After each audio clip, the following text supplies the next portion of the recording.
Hey, folks, how are you doing? How are you? How's everybody? It is the EIB Network. Excellence in broadcasting. The all-knowing, all-caring, all-feeling, all-sensing, all-concerned Maharashi ready to go on Friday. And now, from sunny South Florida, it's Open Line Friday. And Fridays when we open the phone lines even more. And we allow you to talk about whatever you want to talk about. That's not the case Monday through Thursday. So go for it. Your golden opportunity. It's a great career risk taken by me, the host, turning over the content portion of the program to rank amateurs like you. Lovable, adorable rank amateurs nevertheless. I, of course, am the highly trained broadcast specialist here, doing what I was born to do. Happy to have you. Telephone number ready. Write it down. 800-282-2882. The email address, lrushbo@eibnet.com. I thought it was fantastic.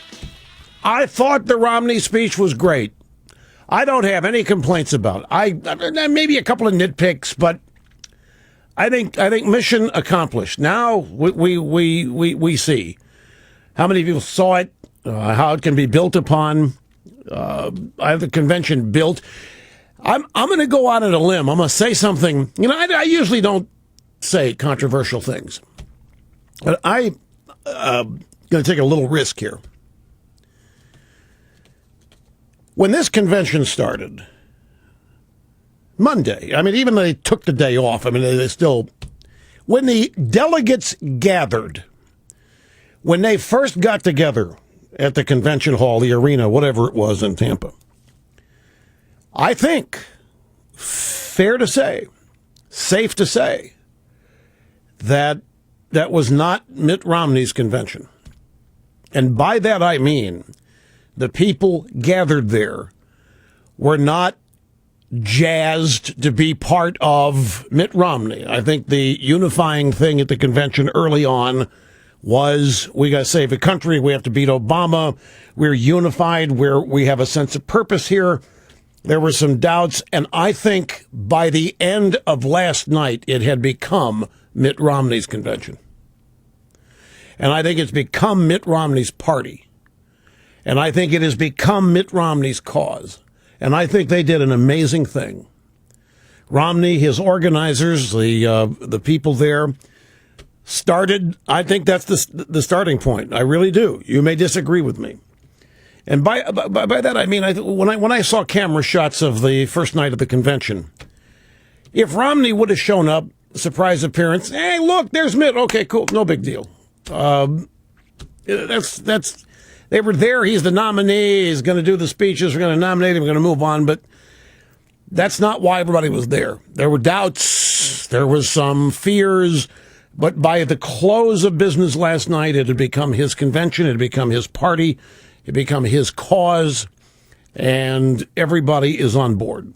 I mean, some stragglers, of course, but I think it was a great unifying 3 days. It was real. From beginning to end, it was real. It wasn't staged. It wasn't phony. They were real people, just average, ordinary people doing things, saying things, reacting. Speakers, people in the crowd, it was real. And the values that were front and center day and night in this convention. I'll probably get into a little trouble for saying this because people will think it's not helpful. But the values that we got throughout this convention, the things that we heard, the stories people told, the way they look at their lives, the way they live their lives, the way they look at the country, the way they see the future, what their hopes and dreams are. It was an America of 40 years ago, 30 years ago. It was last night was what I think used to be normal for vast majority swaths of this country. Last night was almost a time machine where we went back in time to an America that we all grew up in, an America we all desperately hope exists again. And I'm talking about it from the standpoint of values. I'm not talking about skin color or war on women, ethnicity, religion, any of that. Just straightforward values.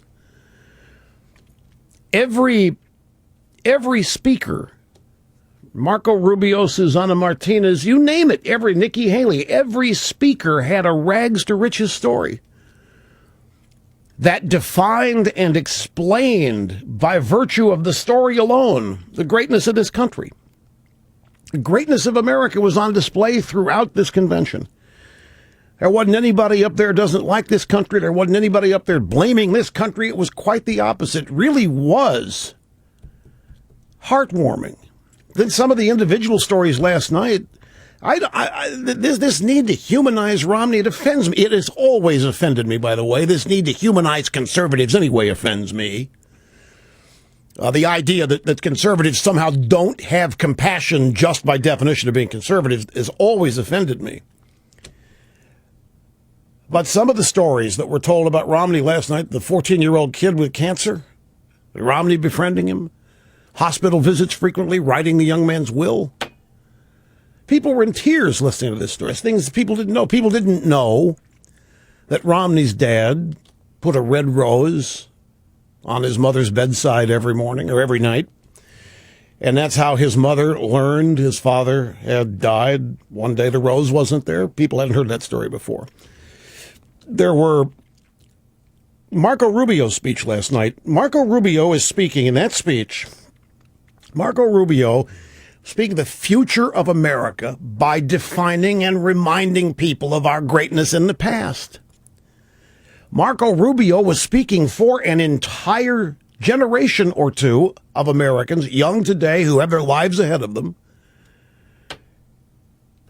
I think Rubio's speech, the way he delivered it, I think it resonated with people all across the fruited plain that you wouldn't even think. But from beginning to end, we had a celebration of the uniqueness and the exceptionalism of America. Every person. There wasn't one angry person angry at the country. There wasn't one person who wanted to blame the country or anybody else, other than Obama, of course. And I thought Romney, and I'll be honest with you, I had a lot of people, friends, family, told me yesterday afternoon, last night, they were scared. They were worried. Romney was going to blow it. He's just too stiff. He can't pull this stuff off. Rush convention should have ended Wednesday night. If it had just ended it Wednesday night, it would have been perfect.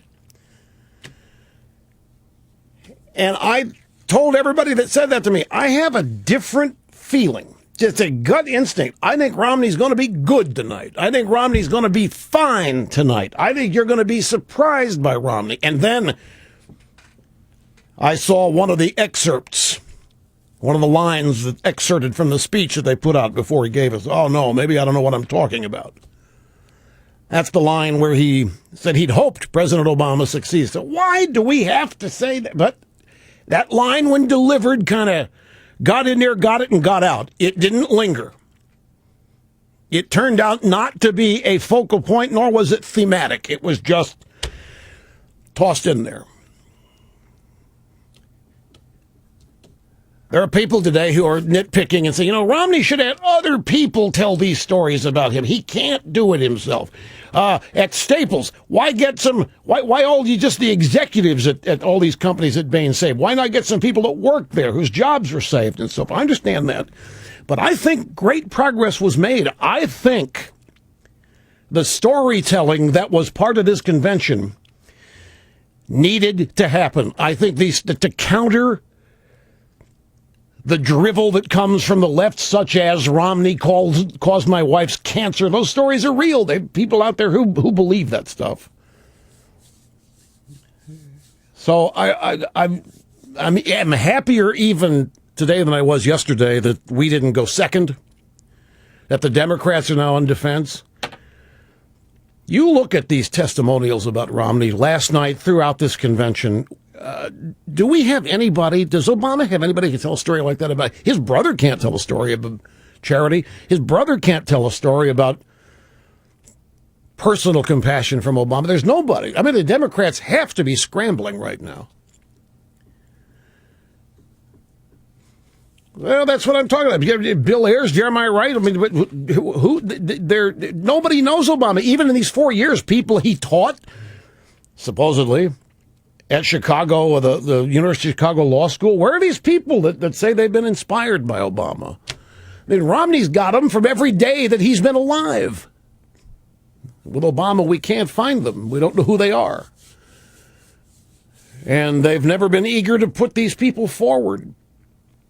I think telling these personal stories was a great approach, because I think this is what I'm ultimately getting at. I believe, regardless the cultural depravity that has occurred in this country over the years and the watering down of values, I still think that most people live their lives as conservatives.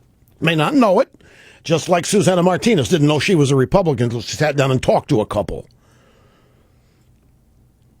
So when you have these stories told last night, I think a lot of, I don't know who.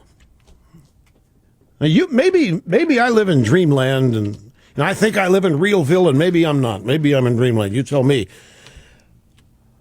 But I don't know how anybody who heard any of this convention could not like the United States of America as described. But they do. But I think they're fringe. The people that did watch this, I think it was real progress that was made. The line of the convention. Sum up the whole convention. Mitt Romney. And by the way, in addition to the line, the delivery, the time. Let me look. I just got the soundbite roster. I haven't even checked if we've got. I know we've got it. I just want to make sure we've got the whole. Well, I'll find it during the break. Here's the line. President Obama promised to begin to slow the rise of the oceans. Pause. Slow building laughter among the attendees. Romney's facial expression, perfect. Sense of timing, perfect. He paused. At just the right moment, he continued, and heal the planet. Laughter continued and crescendoed. Romney paused again with great timing. My promise is to help you and your family. That's it. That. It's number 25. Here's this. How long is that bite? Okay, then we have it edited. That's good. Okay, here's the bite. Here it is. The only thing you can't see here, obviously, Romney's facial expression. They were priceless. President Obama promised to begin to slow the rise of the oceans and to heal the planet. My promise is to help you and your family. I will begin my presidency with a jobs tour. President Obama began his presidency with an apology tour. America, he said, had dictated to other nations. No, Mr. President, America has freed other nations from dictators.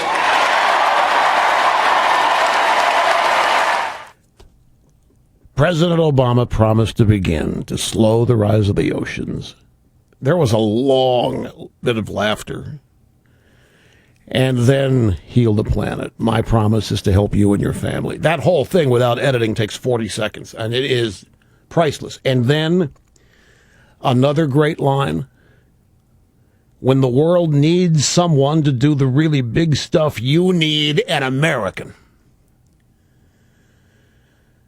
Yeah, harken back, folks, to the days, and when he talked about Neil Armstrong and landing on the moon, how everybody, I was alive, people that were alive then, we felt like we were part of the greatest nation on earth. There was a visceral pride that people felt in their country. It's not felt today. There is no commensurate pride in America right now. But it was revived last night. It was brought back to life by people who still live it, who still believe it, and who want to make it again the reality. was struck. I really was struck. I can't remember who wrote them. Might have been Michael Daly in the New York Post. I think it was. He wrote a piece a month ago. Paraphrasing, Romney's biggest problem is when he was born. His view of America just doesn't exist anymore. And I was thinking about that last night, and I can see why some people might think that. You always hear people say, well, you can't go back. You can't turn back the hands of time. You can't go back to a simpler, more innocent time, we're told. And I understand that. But this convention and the stories that were told and the speeches that were given and the reverence for this country, the greatness of this country, the opportunity, the exceptionalism, the uniqueness, it was all on parade. And it made me feel like it can be grasped again. That it can come back to life as it was. And there was nothing wrong with it. It's certainly, whatever America was, and it's always had its faults, it was never guilty. America has never been guilty of anything, and it never deserves to be cut down to size or punished or what have you. When the world needs someone to do the really big stuff, you need an American. Do you know that on MSNBC that's racist? Well, because Obama's not an American. See, he wasn't born here. It's a birther. Yeah, that was Romney's secret code speak to birthers. Because Obama's not an American. That's what Romney was trying to say. That is how shallow and baseless they are. I got to take a break. I'm way long. Don't go anywhere.